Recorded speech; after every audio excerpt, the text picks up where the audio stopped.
Assalamu alaikum, ndugu zangu Waislamu, acheni niwahusie jambo hili. Siku hizi dunia imebadilika, siku hizi dunia imebadilika ndugu zangu. Ndugu kwa ndugu hakuna tena ndugu. Mtu anavunja ndugu kwa ajili ya mali, mtu anavunja ndugu kwa ajili ya tamaa tu za kidunia. Watu hawana imani ya Mwenyezi Mungu.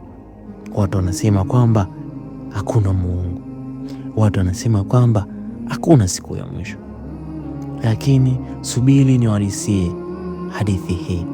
Siku moja Anas radhiallahu anhu anayesimulia, nimemsikia Nabii Muhammad sallallahu alaihi wasallam anasema, itakapofika siku ya Kiyama nitapewa nafasi ya kuombea.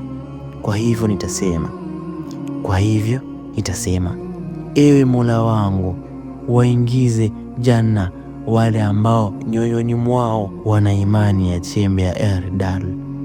Allah subhanahu wa ta'ala atakubali uombezi wangu. Kwa hivyo wataingia janna. Kisha nitasema, muingize janna yule ambaye moyoni mwake ana chembe ndogo ya imani.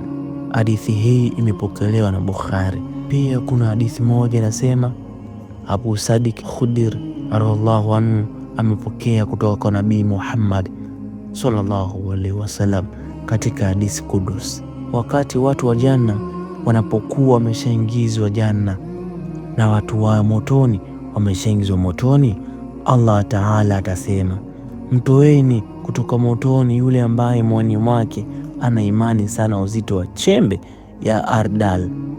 Kwa hivyo watatolewa kutoka motoni wakiwa wamepigwa uzi kutokana na moto, watatupwa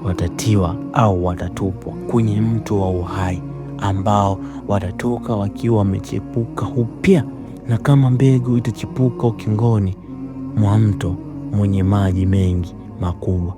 Je, hujaiona vipi inavyotoka ikiwa imepiga rangi ya manjano na imeviringika? Hadithi hii imepokelewa na Bukhari.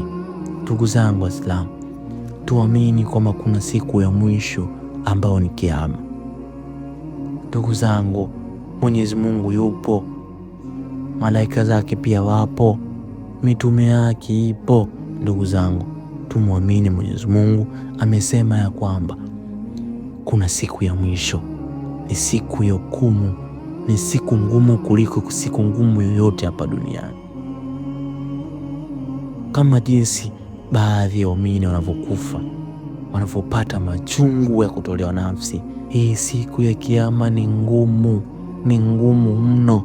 Ndugu zangu, ili tuweze kuepuka na hii siku, lazima tukubali kumwabudu Allah subhanahu wa ta'ala. Ndugu zangu Waislamu, imeona leo tuweze kuzungumza mada hii. Assalamu alaikum wa rahmatullahi wa barakatuh. Ni kijana wenu Muhammad Mseo.